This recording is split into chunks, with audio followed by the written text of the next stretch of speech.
BetBoom versus some squishy heroes early on. If they can get the ball rolling, getting some of these kills early on, it's a ton of burst. They have Coddle, they have Visage with the Tiny to get this catch, and some pretty fragile heroes on the side of Falcons till they start getting some items. Especially if you consider, like, down the line, right, some points in the Blood Rage, you pop it on one of these teammates, and bang, the damage, the burst is going to be even more insane. Yeah. So.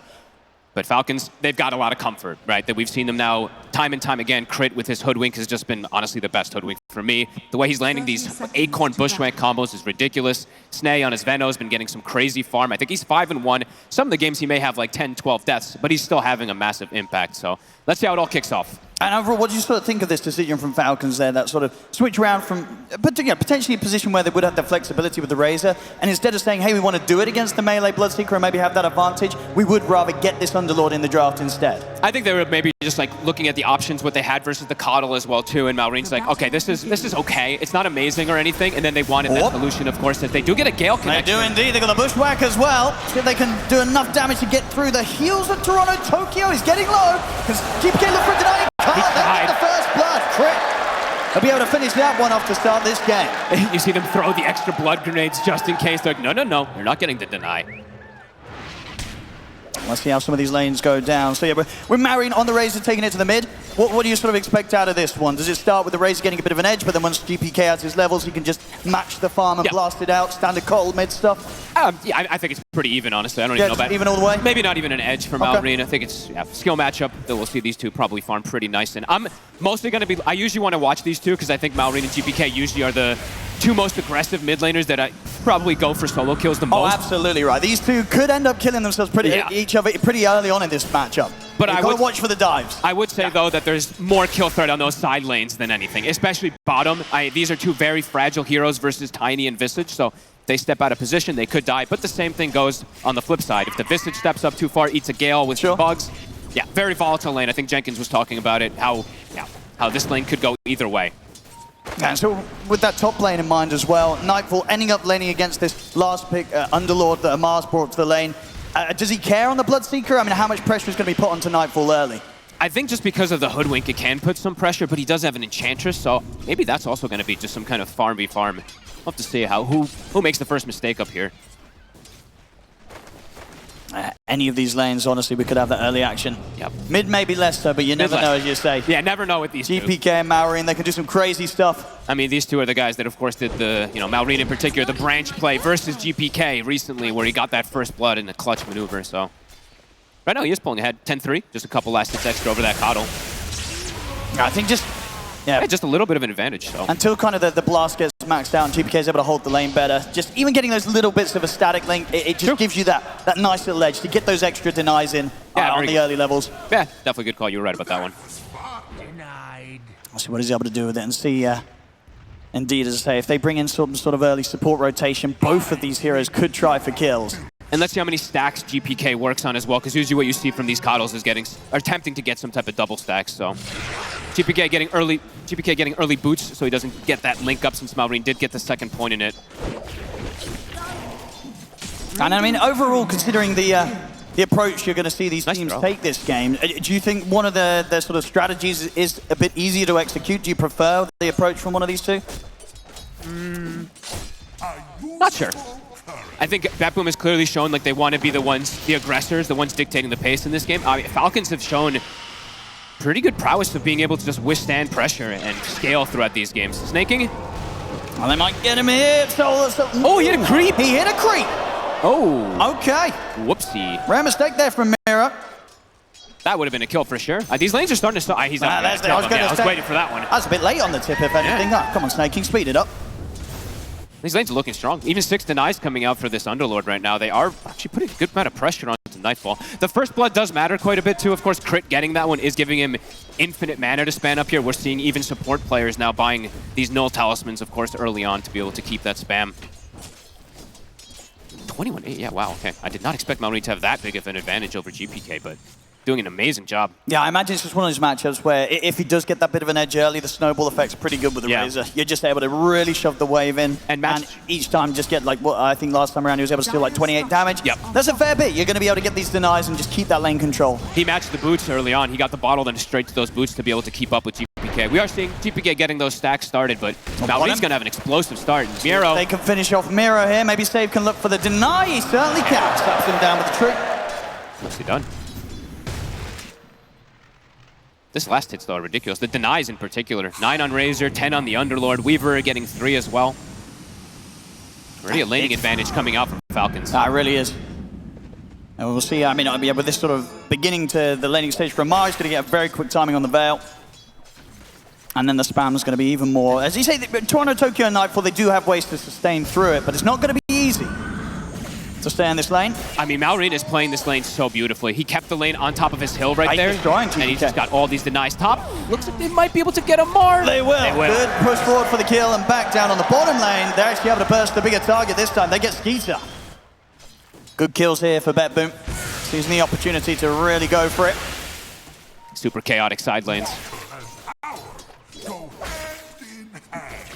And Falcons, this mid lane, he's got to be careful, GPK. It's almost level 6 already on the Razor. That's actually he's almost a full level advantage. When he hits the 6, he can absolutely look to dive if GPK is not keeping this safe distance. Especially with an easy one rotation, and it's an easy kill. GPK does have the defensive ward placement, but it actually expires right then. I mean, look at this one, Marion. He's got good information here. Checks out the stack progress. Oh, and yeah, Crit's in the area too, so GPK. I mean, to 2 of them step up this, GPK is trying to clear it pretty quickly. I think he should be fine getting it all. The big creeps, though. I mean, Crit, he's got eyes on them. He might be able to snipe some of these. But they have a plasma field, and they do. They do, so the big ones aren't going to go the way of Falcons there. So that's brutal. That very crucial camp that GPK wants to use to be able to catch up after a bit of a rough laning stage, it's not going to be all his. It's going to go partly the way of Falcons. And he's kind of surrounded at this point. They have that deep ward placed. Malrina's just looking for Hunt. He's level 6, so he'll if he gets on top, it's just a kill, unless he insta-TP's out. Power Rune. Malrina Crit securing that one. A hot start. I mean, this Razor, absolutely massive. I mean, yeah, Malrina's really trying to see if he can get this wraparound going. Trying so hard to get that dive. Catapult will be cleared off. Some decent tower damage, though, coming out from Falcons as they really want to continue for this dive. The lanes have been broken a bit. Amar now in a 1v1 up top. Gotcha. You can imagine GPK, he's going to know that this is going to be attempted for. TPs are probably going to be the ready for BetBoom. And in fact, GPK, he'll just TP out himself. Good timing for it. He's going to go towards the bottom lane. See if they can punish Snake King. They certainly can. Good move there. Gets away from a potential gank mid and makes a play down bottom. The tip indeed returned back the way of Snake King from earlier. And on his own, Nightfall, he's getting low himself, but should be able to commit and take down the kill. BetBoom. Good moves there. They really punished what the very telegraphed play that Falcons was trying to do around the mid, and they make something happen on both of the side lanes in return. Yeah, patient up top. They were kind of baiting Amar in for so long, had the Centaur creep, so he can't TP out.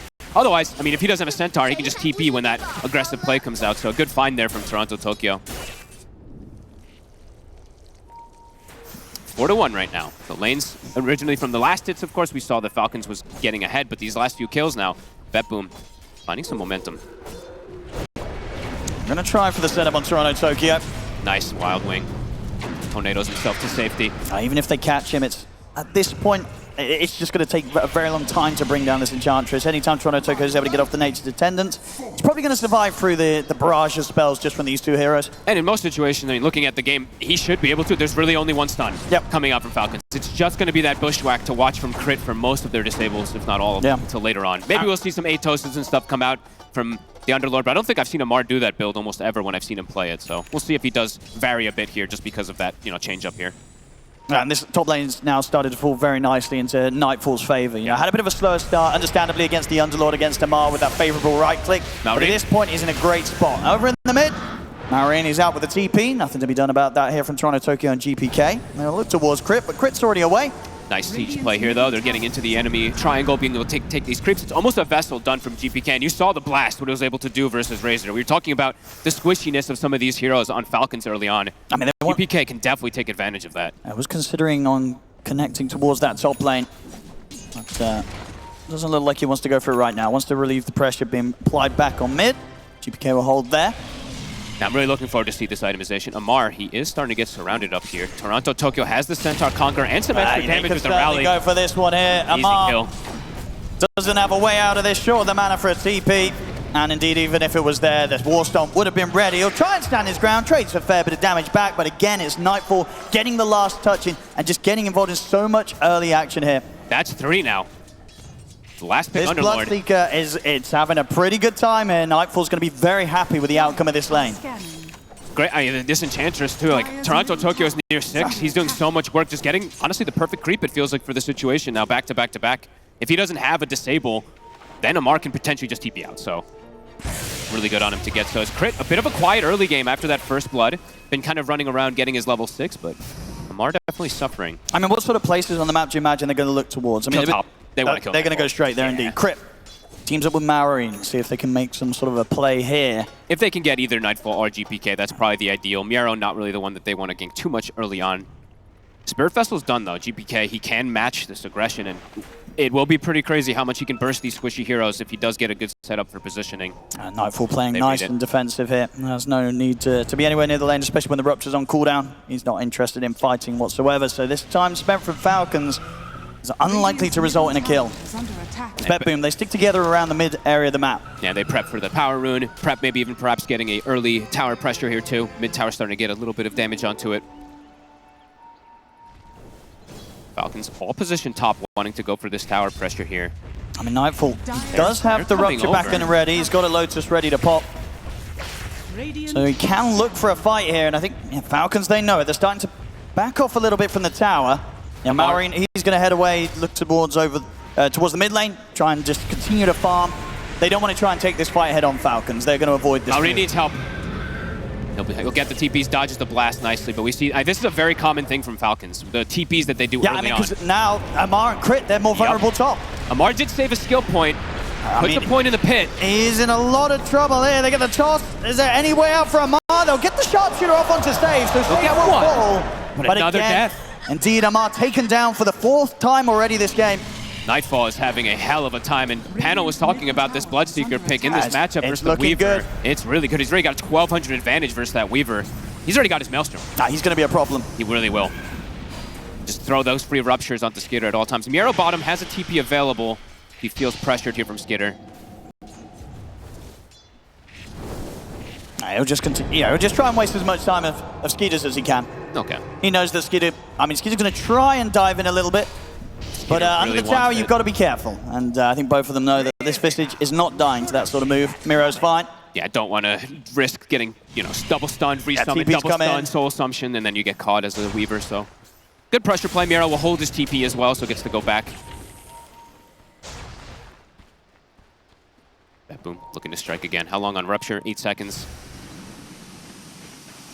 I mean, even just the two of them, save and Toronto Tokyo. They get some sort of setup if they have GPK around. It's a lot of burst. They can kill these heroes. Skitter's trying so hard to go for Miero. Miero throws him a tip. He saw him coming. Another power rune for GPK. He'll just kill it. He doesn't need it. Nice tier 1 tower's gone. I'll get the deny in at least, Marine. A little bit of gold. But save is at the ready. They've got this deep ward now too. Top lane, they really want to finish off this tier 1 themselves, Falcons. They're going to get the setup onto Nightfall. Coddle TP coming in. Immediate TP's coming in. It doesn't matter though. The burst comes in big time as they eliminate Nightfall. We'll see how much BetBoom can make them pay for it. They get the toss back onto Snaking. Snaking will be dealt with by the supports here, saving Toronto Tokyo. They get more. GPK is going to see if he can try and set up to chase down for more. Crit going to head out with the TP. There's nothing to stop it. He's out. And Amar should be able to walk away from this as well. So not a bad trade at all there for Falcons. They get the tower, they get the carry kill, they only lose the support Venomancer in return. That burst is absurd. The Veil pickup, of course, from the Underlord, just letting that Hoodwink Sharpshooter do that much more damage. I mean, he just died it from, what, half HP it felt like. Half to 0 instantly. A very nice move there from Falcons, keeping this game very even on the gold front. 3-7. Slight lead here for Falcons on the gold. They're just getting a bit more, I would say, like farm around the map. Since it's 7-3, they're just killing creeps the Falcons' way, as now they're going to look to maybe go for another move here, Snaking, perhaps wanting to invade a little bit. Okay, let's see. I mean, they don't have the ults for the two of them. No, either Storm or Noxious Plague likely to be ready for this. They've really been wanting to kill Miero. I'm sure Skitter's been telling them, like, this guy's playing low down here over and over again. He's got no boots, so it's a 285 movement spin hero. So if Miero gets caught out of position, very likely to die. It's hard to get to him here unless he steps out. He knows this is coming. He's been playing very, very safe. Wisdom Rune in 20 seconds, Falcons. No, they just can't get to him. They will keep him forced back, so the space is there for Skeeter to start pushing onto the tower. There is rotations coming over, though. Supports from the side of BetBoom, wanting to secure this. I mean, if Mirror can get some sort of a setup, doing their best to contest the Ancients, and by the look of it, gets a bit split, right? Yeah, he got, I think, 3 on Miro, I believe, and Snaking got 1 with the Venom Ward. And they will be able to protect their Wisdom Rune there.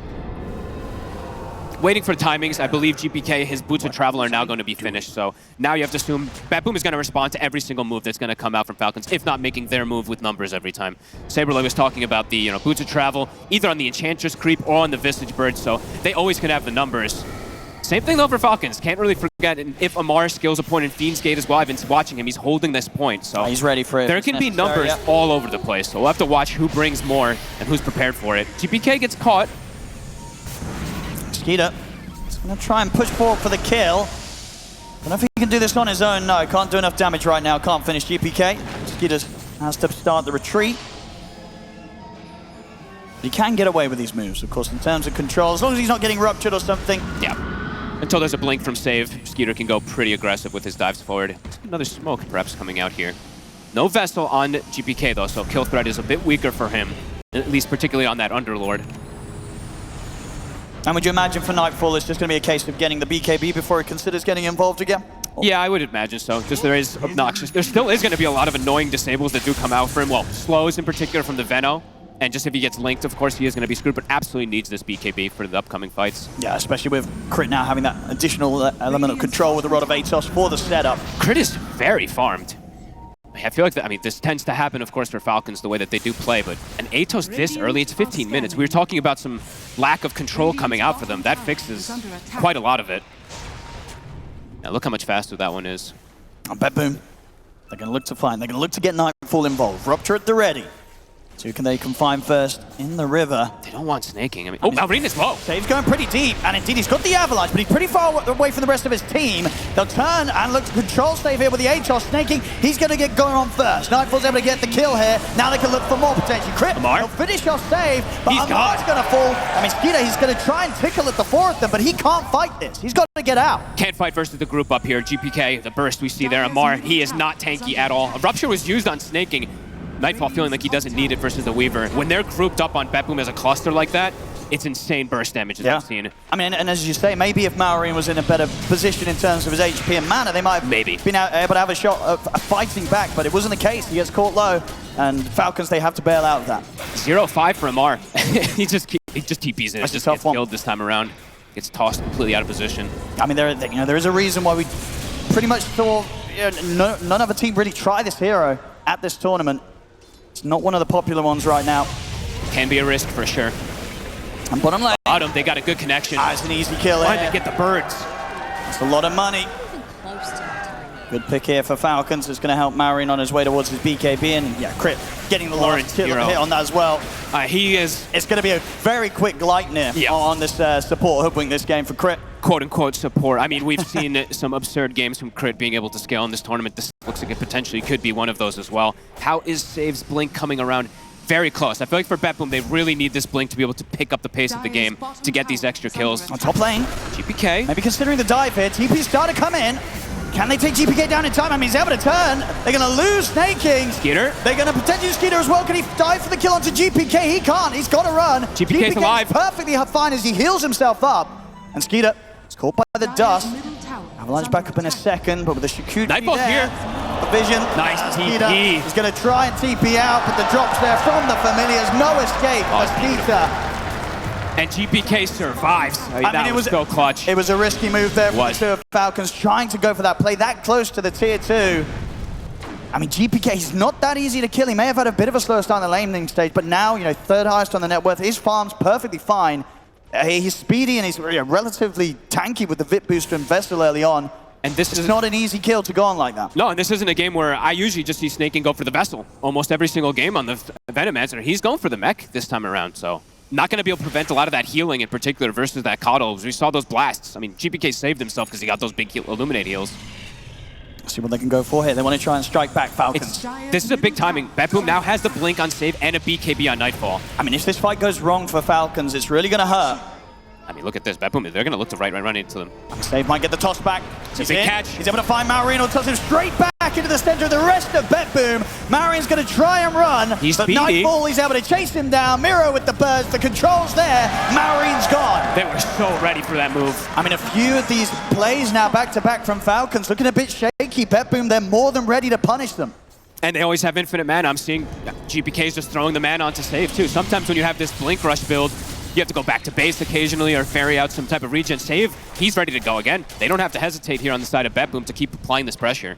I mean, that top play that Falcons tried to do with the 2 of them, and then that mid one around the 3 of them, they've just got to be a bit more coordinated, maybe even to the point where they're bringing the 5-man, because at the moment, BetBoom much more grouped up, and yeah, the Blink Dagger timing on saves tiny. It's going to punish these sort of half-hearted attempts at starting a fight from Falcons every single time. Yeah, and these heroes, they truly, even a 2k HP Razor, he's fragile. It's just the burst damage from Coddle with Solar Bind is absurd.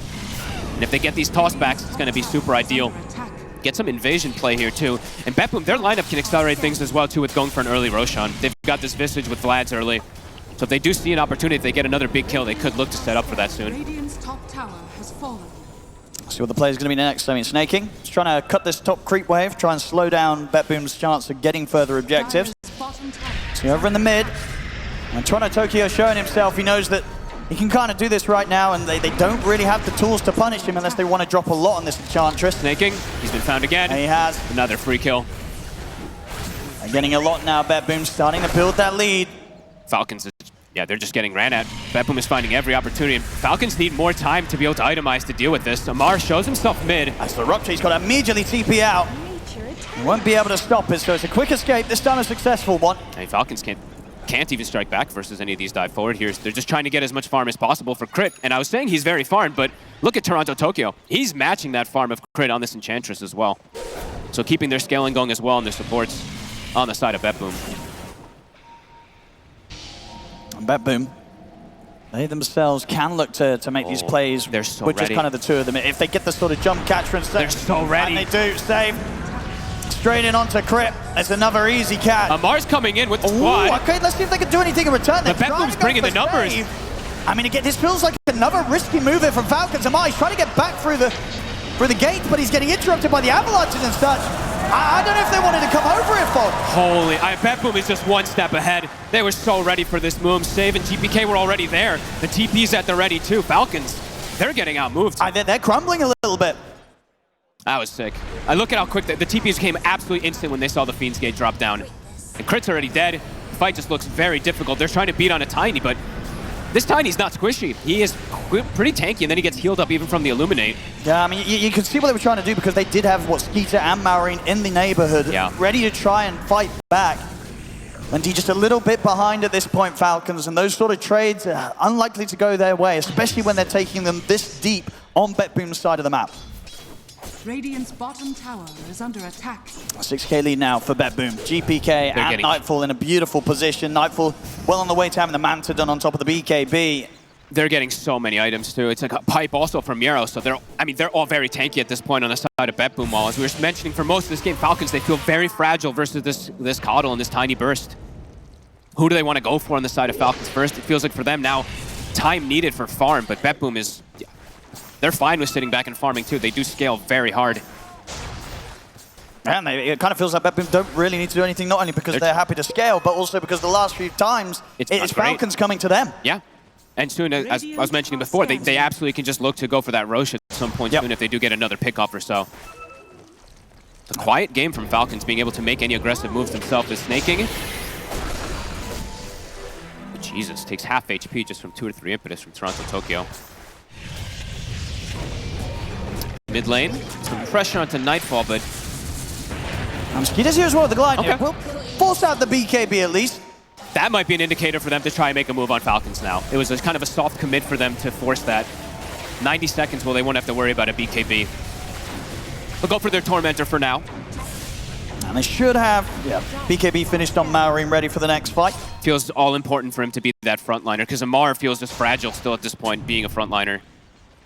Yeah, anyone that gets tossed back into the rest of BetBoom, they're gone every time. This is cool, though, from BetBoom, right? The BKB's on cooldown. They're like, you know what, Nightfall, stick with us. We'll guard you, my friend. Snaking, very dead. Quick and easy one for BetBoom to start the push here. Look to take this tier 1 at the least and maybe go for more. And it's Radiant, right? Radiant side, so they can go straight into Roche Pit off No, this. I think they will. That's a heads-up move. GPK is so farmed. He's queuing up the Dagon. I don't blame him. These heroes are definitely poppable. He also got blessed, of course, with the Whispers of the Dread, so his damage is insane. This is absolutely free Roche. All full HP as well, so right after this, they don't have to really go back. I mean, they have to go back to fix their lanes, but they can keep pressuring, keep looking for the fight versus Falcons. Falcons did find a little bit of farm in this meantime, though. Wall snaking did die for the 6th time. Did see the gold lead trickle down a little bit, so they did find some farm on the map. Gotcha. But that's all it seems like it's been. Falcons just trying to find farm on the map, and BetBoom just hunting. Yeah, they're not able to keep up right now, Falcons. A few rough moves. Tried to make it coming out of the early game, and it's set them behind. One of the slower starts we see from Amar. Definitely trying something a little bit different this game with that last pick Underlord, and Crit. so far, yeah, really hasn't had the impact you'd imagine they'd hope for. Whoa, whoa, whoa, whoa, whoa, they're on GPK. I mean, he's going to try and go for him. They're coming through the Fiend's Gate as well. They're bursting down pretty low. See if they can finish him off. Amar's in on top of him, but Skeeter's in trouble. They can't finish him. Nightfall just goes straight for the Weaver. Skeeter's dead. Now he turns back towards Crit and They get Mar. GPK. They do get that kill. Nightfall? He's thinking about going for the Fiend's Gate himself. He's actually going to get caught by the Bushwhack. Bloodbright's down. They'll start to now push Amar back in with the damage from the impetuses of Toronto Tokyo. He'll sprint backwards. He's cleaned up a double here. And takes out Crit. He's so farmed too. He is getting that scaling. So they can get more out of this. They've got the Avalanche. The Bloodbright. Amar is going to get chased out as well. BetBoom, they may have lost their mid.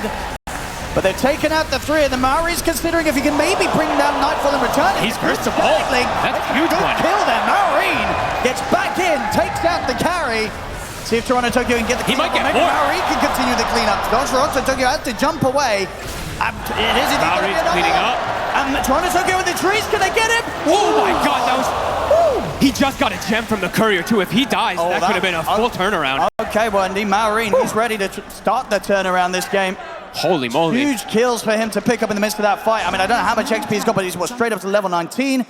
This Razor, he's back on the table here, and he's nearly taken that top spot in net worth. We'll see it once again, the pretty much max static link that he's able to get off. And at that point, BetBoom, sure they got the 3 of them, but they've got to be so careful how they try and finish him off. They just can't. And they clustered, and this is where snaking starts to come into play too. Can't laugh at him, where that, I think the Noxious plays, it bounces to all 4 of them. So Maori, they're all slowed up, they all drop low, and he almost cleans up everybody. Yeah, it works out. You know, another fight where, you know, sure, Amar goes in and he dies, but this time it's absolutely worth it. Amar just making the call to get him with the Fiend's Gate, really force the issue, and just make sure they had the positioning to deal with GPK first. It works out massively. It's the first successful fight for them in this game. Even though, yeah, Skeeter and, of course, Amar do go down, Maureen, he's the real carry. Absolutely, and you know, from Falcons' perspective, if this Razor can build up to be this unkillable machine at the front of the fight, Maureen's going to have huge impact, and it's not going to be easy for BetBoom to go on him after he's got kind of this next round of items complete. If he can get the Satanic on top of the BKB and the Manta, it's going to be very difficult to burst him. Yeah, and Snay did get a lot also surviving throughout that whole fight. Even though he was, 6 deaths, Snay's not level 14. So he went, I think, from like level 11 to 14 I think they in got that so last much fight. XP out of that. They really did. It really is absurd. Yeah. So the Greaves could help a lot. And, I mean, the important thing for BetBoom is they didn't lose that gem. I was so worried for Toronto Tokyo. Back towards the mid. And Falcons, they just had a good fight here. They maybe see if they can try for it again. Snaking this time, he'll be very easily dealt with. And Skeeter, he wants no part of that straight away. He retreats and looks to finish off his Lincolns. 8-20, and it's only a 3K lead for the side of BetBoom. Falcons showing that they can definitely maximize around the map, keep that farm up. And you know, for BetBoom now, they're definitely going to be having discussions about how they deal with this Razor. Yep. You know, what is sort of the best plan of action in these team fights? Do they have kind of the tools to try and burst Maureen and get him out the fight before he's able to get his BKB off? Or do you just have to kind of ignore him, kill everyone else? What's the best approach? I mean, they have multiple different approaches. They can go for the big burst instantly, right, because they have the tiny plus the Staccato and all that, or they can Rupture, right? That's one of the great tools. They don't have to use the Rupture on the Weaver in a lot of these situations, so we'll see which approaches they do want to go with it, but they do have a couple different angles to try to deal with this Razor as well. This game, very neck and neck. Amplified damage rune in the river. Nightfall. So many auras on both sides. I'm trying to just keep track of who has which. There's Greaves and Pipe on the side of Falcons, while on the side of BetBoom, they do have that Vlad's, and I believe the AC is soon to be finished, and a Pipe on Miro. It's kind of matching each other a little bit with those auras. With that fight going the way it did for BetBoom, even though they had that ages and such, they may be careful. Oh, okay, they'll see the chance to get a freebie here. Snake kick. Jesus. Toronto, Tokyo just doing so much damage as this Enchantress. I mean, yeah, 5-1 and 8. I mean, these Enches can never write them off. Mar. Position bottom. Nightfall. Can't quite find him. And Lincoln's now finished up for Skitter, so some protection at the least versus that Rupture in particular. But as you say, I think, Nightfall, he's going to be more interested in... Perhaps, yeah. In really going for Maureen at this point. I mean, hey, maybe we'll see some sort of bro play where Skeeter pops Lincoln's down onto the Razor. Definitely. I mean, Lotuses and Lincolns, I think, are going to be prioritized throwing on this Razor at this point. He is absolutely their carry.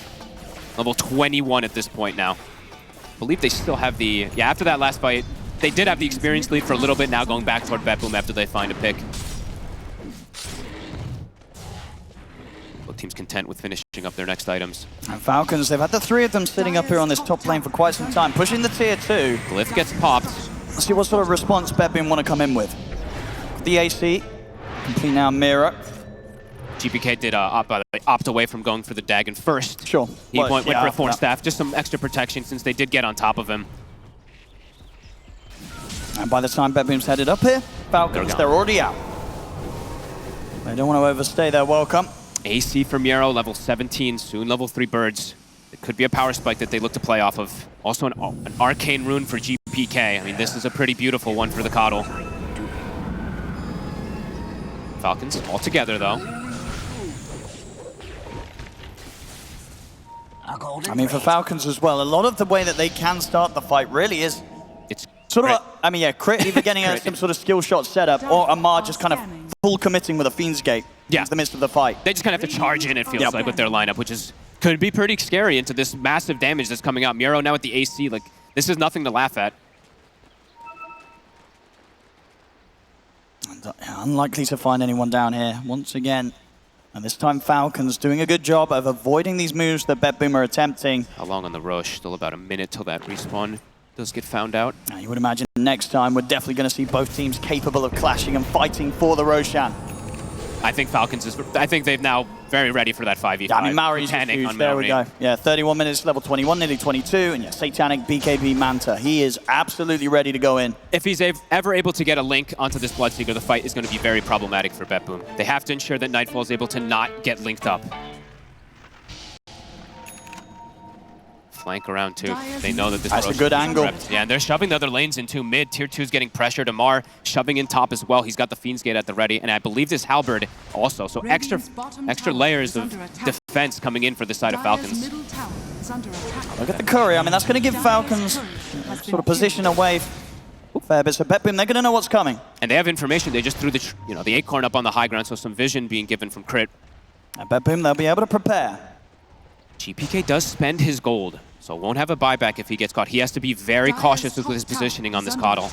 Does buy out for the Dagon.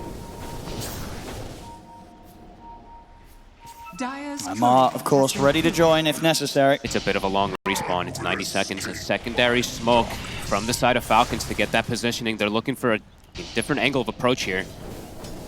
As you say, for Falcons, Maureen, he wants to find Nightfall.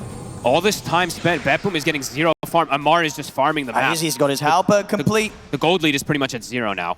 And of course, by doing so, he's keeping his Atrofiora constantly up. So when he comes into these fights, he's going to be hitting pretty hard. The Lincoln's on Miro. They're going to go straight for the Visage first. We'll be able to push Maureen away. So Amar's in their face. Full duration league, and indeed, he's coming with the Fiend's Gate onto the high ground. He'll bounce down to the low ground. Save has to jump away to the Ogre Seal Tome, but he's been taken out. They're on Maureen. They're looking at Maureen. Satanic. The BKB is fully low. He's healing up. The heals are there. Maureen's able to stand his ground for now. Trying to Tokyo though with the impetus, and it's still hurting pretty badly. He's still alive. He backs Not away. anymore. The impetus is the one to bring him down. Saves him with the combo. Takes Maureen out. The blast comes through for GPK. They're taken out too. BetBoom. This Crit kills Nightfall. Wait, what? Okay. They get the Bloodseeker, but they may lose Skeeter. As Save, he cleans up Crit. Skeeter, are they going to chase him down a little bit if they got anything else to throw at him? I don't think so. So Skeeter will escape. I mean, Falcons able to get something out of that, but still overall BetBoom, they're able to tackle that fight in a way where even though Marine, as long as he did survive, they're able to play around it and kill him off, plus the 2 supports. Beautiful positioning from GPK in particular. He's just playing far right side. I don't even know how many blasts he gets off in this fight. I could count as probably like 6 or 7, but him and Toronto Tokyo, they're using their entire mana pools. Look at this Enchantress just throwing impetuses the whole fight. So they kite it perfectly. Nightfall actually did a cool job of kiting pretty well too, until the end, and then he runs on top of Crit and dies, but a really cool fight from BetBoom. Yeah. Great. Look at this. GPK and Toronto Tokyo just blasting. And look at this as well. You know, save, no hesitation, comes in with a buyback. TP's up to the top side of the map, gets through the twin gate so he can get in here and help finish the cleanup in favor of them so they can get the 3 kills. It could have been way worse for Falcons. I mean, Crit gets the cleanup on Nightfall somehow, so. They will all be respawning pretty much at the same time, so we could just have a straight another battle right back down there. An amp damage up on the top lane as well. I'll tell you what, the funny thing as well, you know, sure, Save kind of came in to help out, get the kills, help them get Marine and such, but him sort of being there, he was also the target of the acorn shot bounce between, so... Hey, you can't blame him, you know, it happens. He has to do it, yeah. Oh, crazy game. 24-10, BetBoom. Very, very slight lead. It's so close, though. It's super close. Exactly what you'd hope to see from a game 1 of a grand finals. I love that this is one of those games where there just really is no ultimates that nobody needs to wait for. There's no, like, oh my god, there's a Ravage of Black Hole. No, they just... BKB cooldown's probably the only thing they have to worry about. Marine's got an amplified damage. That could be the difference maker in the next fight. Smoke on smoke. Falcons on the hunt, and they're going in the correct direction here. BetBoom on the low ground. Smoke will dispel. Mirror and Snaking, they know what's up. So they're going to be able to find in the trees first. Toronto Tokyo jumps over the side. He's able to push back the link instantly. But the static link is not going to be a successful one this first time round in the team fight. This is Falcons. They kind of have to back away a little bit here. Marine not happy with that. Literally like a 1-second link, not even a 0.1 second link or something. And that was the Eye of Storm used too. Come on.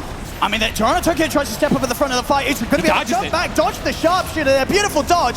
They'll get the rupture out to Marine. Marine, he'll back out the fight for now. Nightfall, he wants to go full commit here with the BKB, but he has to be able to be careful. The BKB's popped. He's not able to get in on the fight. Falcons, they're able to step away from him. They used rupture as well as that BKB. They dropped it on Marine, but Marine was able to separate himself with the fight. They've also got the benefit of the Fiend's Gate, so quickly they get back to the base. They'll be able to heal up the 3 of them and then get back into this position to continue to hold this area around the Roshan.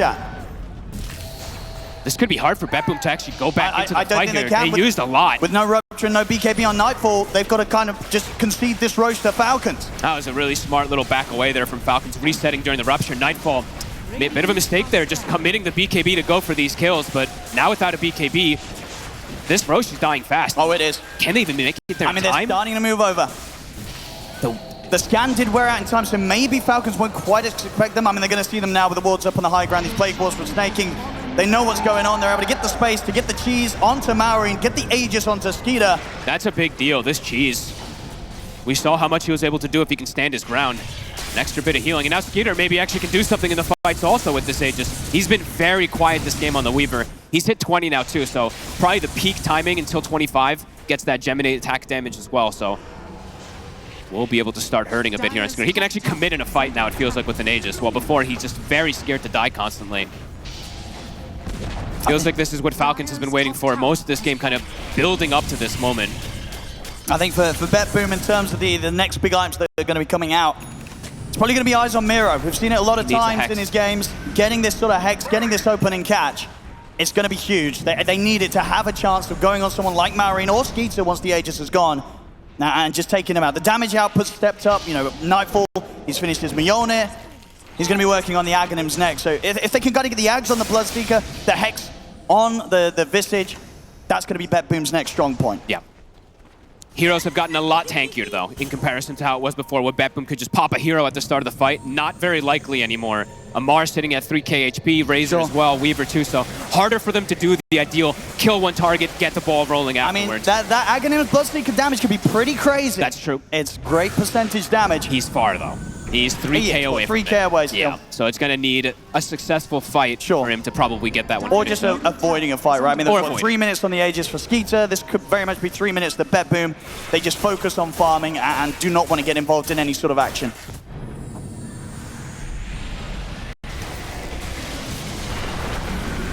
Tormentor secured. GPK, the one to grab this. Pretty good shard.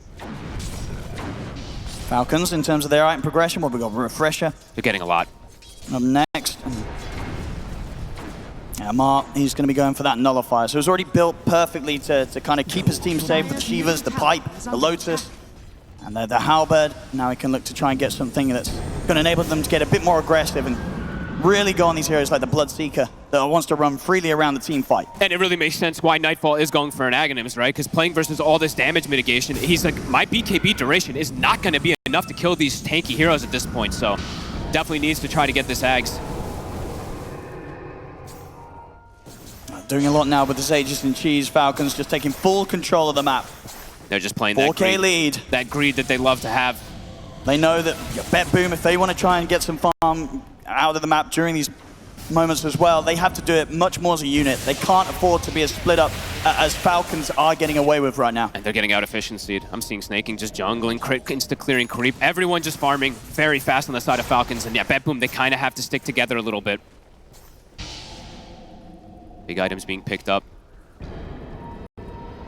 Falcons looking to get aggressive. I mean, they definitely can try their luck at least finishing the tier 2 here mid. Skeeter also on his way towards his own nullifier. And they're starting to control. Snaking just putting these wards on high ground. He has a gem of his own, looking to control that map, constrict BetBoom from getting farm. And what do you think the plan is here? Pressure. For Toronto Tokyo, you talk about becoming sort of additional carries. 5-1 and 10. He's having a great game. He's got 2,400 gold. Is he going to look towards some damage, some control? What do you imagine he's considering on the Ench? That's a good question. I mean, they already have the AC and stuff, which is usually the ideal that you want to pick up for the Ench afterwards here. It's a good question. Probably some damage, honestly. Hex already finished on Miro. They're spending their gold. BetBoom is spending every single time here, and they always do have toss-back factor once it gets to the base. And just 1,000 gold away from having the Aghanims on Nightfall. Yeah, feels like they need that for the fight. This sort of Aegis time out, whilst it absolutely has allowed Falcons to continue to grow their lead on the map, and they are getting a little bit more, it has also meant that BetBoom will get that next round of items done, which are likely to be coming online at the same time that Skeeter's Aegis comes to an end. So BetBoom, they will still have a very solid high ground defense ready. Just have to be very, very cautious with the BKB, the Rupture, how they use it to commit for these kills. If it's a bad usage of the BKB on Nightfall, things could be pretty difficult for them to be able to fight back versus Falcons. Absolutely, I mean, absolutely, to the point where we may even see some sort of crazy kind of Fiend's Gate diving tier 3s, tier 4s if Amar sort of sees the angle to go for it. Absolutely. He could go straight into the base. Yeah, I imagine we're going to see, honestly, for Nightfall, maybe even like a refresher pretty soon afterwards once he gets that next item. He's going to need it. They're going to smoke, so they've got that timing. Aghanims is done for him. Let's see if they can get these targets. Let's see if he can actually bring them down with this extra damage that it provides. Yeah. I'm looking forward to see just sort of how ridiculous or how impactful this percentage damage of the Blood Mist feels in the center of a team fight. Yeah, I'm going to keep eyes on him. Let's see how much you can do. Smoke on smoke. Who's I mean, going to get they both know. Falcons, of course, yeah. No Aegis for this fight. They see the acorns. Save. And they're going to get the jump save. In with the Avalanche. He's going to get the toss back straight away. They'll be able to gone before the fight. Crit is gone. That's pretty huge. If they can push on for more, Stavey gets pretty much completely static linked by Maureen. Maureen's got a lot of damage built up. He's trying to stand his ground against Nightfall. Nightfall needs to run. I mean, put the BKB in the edge. He's just gone. Maureen is able to chase him down, and now can look over towards Miro. It's a double kill for Maureen. They couldn't burst the Razor. Maureen gets another free fight to play. Toronto Tokyo also to die here in the river. I need to see how much minus armor this Bloodseeker had in seconds. I think he got both links off, and he's just gone in seconds. Like, I'm watching Maureen's damage. Like, look at this. He has first static link up, which is stealing armor as well, too, making him tankier. And then the secondary one, Nightfall dies in a fraction. He's at minus 24 armor. Look at this. And he's trying his best to run, but the chase down's there. Four dead on BetBoom. And this is absolutely time for Falcons to do the damage to the base. They're down the mid lane. This Razor is just too much of a beast. It really is. The Aghanims did nothing from Nightfall. That one fight earlier around the mid that really sort of set him ahead.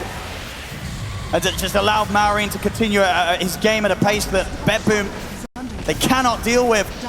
14 to 25. The barracks being taken here. There's still a tier 2 on the bottom lane for BetBoom.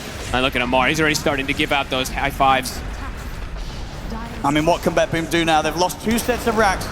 Maureen gave them a question mark, that's of course, too. Yeah, I like that. Actually, typing question mark. A different approach there to the classic meme. That was insane. Him alone just ripping apart the fight. As it's BetBoom who gets the initiation, too, right? Crit is deleted before the fight, and it doesn't mean anything. Because Nightfall, he can't do anything. This Bloodseeker. Yeah, how do you fight this Razor right now as the Bloodseeker? I don't know. The Aghanims, yeah, just didn't seem to matter whatsoever. Maureen didn't even have to pop cheese, too, right? So in the next situation, he could just have that cheese if they do get on top of him somehow to get that burst. And they can, they can chill out now, Falcons. They've got a few ways out of this game. They've hit their Pretty stride. comfortable, 18K lead. So many big issues that BetBoom just can't deal with. Like, even if they are killing Maureen, they're probably not killing Skeeter. Skeeter's nearly level 25 as well. And good luck killing Maureen. I'm just seeing them they throw all the buffs on him. They throw like double lotuses, they pipe him, etc. And it's just not enough for them. They don't have the burst at this point. Unless it's perfectly executed, perhaps, like a toss back into a hex and he's completely isolated. I think but even then, Amar's just always going to be able to get to him to help out. The Fiend's Gate will always be ready. Yeah. And I think, Amar, for the tough start he was given in the lane, there's early deaths. The impact from this Underlord is absolutely been felt. Yeah, it really has. It's just the damage reduction, right? Something you don't really see factored in too much into these games, but a pipe, a halberd, atrophy aura for this Bloodseeker, even though he's got Aghanim's % damage, it takes too long, it's too slow. And I think at the end of the day, maybe during the draft, when they wanted to go for this era, they were kind of thinking more on the item sense of things of like, what kind of items are we going to need this game? And you look at Amar's inventory, and this is pretty much the best off-lane hero to farm these items efficiently. For sure. With the way that they were playing the map, right, where you had Falcons playing as 4, Amar getting to use the rest of the space to just hit these item timings despite a tough start. And we actually see the reveal now. Toronto, he feels like they do need that Lotus, throwing it onto Nightfall. That sounds like a choice, but... He's walked into a bit of a dangerous area. He has got backup, but the BKB's out from Maureen. They'll kill off the Tiny. He's just charging in. Indeed he is. He's ready to get straight onto the back lines and allow Falcons to continue to push forward, take out Toronto Tokyo. Miro, he'll hide for now. But he's only got so much safety. As soon as he comes out, Skeeter's ready with the nullifier. Triple kill for Skeeter. As Falcons, they're ready to run it down the top lane. And if they wanted to, they can maybe just go for the tier 4s at this point. Absolutely. I mean, you see Maureen tipping Nightfall. Nightfall has to just run in. He pops BKB and then TP's back to base. So, yeah, the carry impact is not being felt in these later stages as Falcons looking for the cleanup. Yeah, expertly played here. Onto the tier 4s. BetBoom, they've only got the 3 of them left to try and hold back. Fortification will be there. We'll see how much respect Falcons give them. I don't think they need to back up at all. I think they can just stick around, keep this push going, look to close up this game 1. Nightfall has no BKB. If he walks in, he's just dead. They're going to know that there's no buybacks even now. As the first tier 4 falls, the second one as well. The Ancient exposed. Save. We'll look for the toss back onto Amar. Got the damage to kill Amar. He's getting low. They'll get him, but he buys back. The Ancient's gone.